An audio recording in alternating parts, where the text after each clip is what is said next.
ఆర్థిక సంస్కరణలు ఈవెన్ రాజకీయ రిస్కుల్ని కూడా తీసుకొని ఎకనామిక్ రిఫార్మ్స్ని ఇంప్లిమెంట్ చేయడంలో ఏ ముఖ్యమంత్రి కన్నా ముందున్నాడు.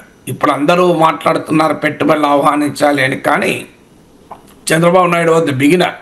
అవి రాజకీయంగా వివాదాలు కావచ్చు. ఇప్పుడు తాజాగా పబ్లిక్ ప్రైవేట్ పీపుల్స్ పార్ట్నర్షిప్ వివాదమైంది. ఈవెన్ ప్రపంచ బ్యాంకుతో కుదుర్చుకున్న ఒప్పందాలు గతంలో వివాదమయ్యాయి. కానీ ప్రపంచ బ్యాంకే పేర్కొన్నట్లు పొలిటికల్ రిస్క్లు కూడా తీసుకుని ఎకనామిక్ రిఫార్మ్స్ ఇంప్లిమెంట్ చేసే నాయకుడిగా చంద్రబాబు నాయుడు గుర్తింపు. 91లో మన్మోహన్ సింగ్ ఆర్థిక మంత్రిగా, పివి నరసింహారావు ప్రభుత్వ హయాంలో ఇండియాలో సిస్టమాటిక్ ఎకనామిక్ రిఫార్మ్స్ మొదలయ్యాక మిడ్-90స్కి వచ్చే వరకే వాటిని రాష్ట్ర స్థాయిలో ఎంబ్రేస్ చేసుకున్న నాయకుడు చంద్రబాబు నాయుడు. సో ఇది చంద్రబాబు నాయుడు ప్రత్యేకత. ఇప్పటికీ కూడా ఆ రిఫార్మ్ పాత్ అనేది చంద్రబాబు నాయుడుకు ఉండేటువంటి కమిట్మెంట్. అది రైటా రాంగా, అది లాభమా నష్టమా, అది వేరే చర్చ. కానీ బట్ ఈ still committed to that path.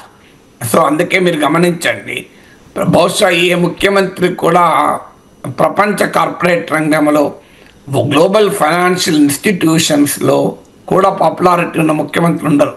మీరు వరల్డ్ బ్యాంక్ ఆఫీస్కి వెళ్ళండి, మైక్రోసాఫ్ట్ ఆఫీస్కి వెళ్ళండి, చంద్రబాబు నాయుడు అంటే పేరు చెప్తే గుర్తుపడతారు. నీకు ఏ చీఫ్ మినిస్టర్కి అంత గుర్తింపు ఉండదు. గ్లోబల్ ఫైనాన్షియల్ సర్కిల్స్లో, గ్లోబల్ కార్పొరేట్ ప్రపంచంలో, గ్లోబల్ కార్పొరేట్ మీడియాలో చంద్రబాబు నాయుడుకు ఉన్నటువంటి గుర్తింపు అది.